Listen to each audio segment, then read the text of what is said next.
Jeste primetili kako Zagrebčani imaju neku glupovu uzrečicu na kraju rečenice? Uvek kažu ne. Kad dođu u Beograd, kažu, kako mi je lipo ovdje u Beogradu. Ne.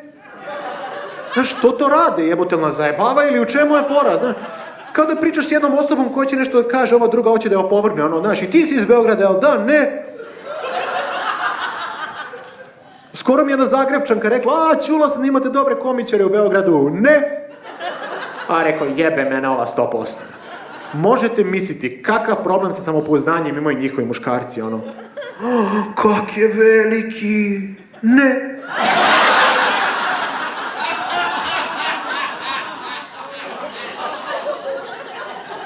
Isuse, kaj se dogodilo, sinoć bio si kod tsunamija.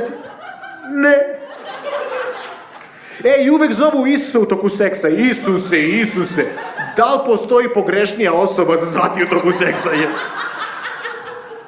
Pre svega čovjek je umro nevin. Ovi ga zovu, on ne zna šta hoće od njega, jebote, znaš, Isuse, Isi u fazonu, tata, šta oni hoće od mene?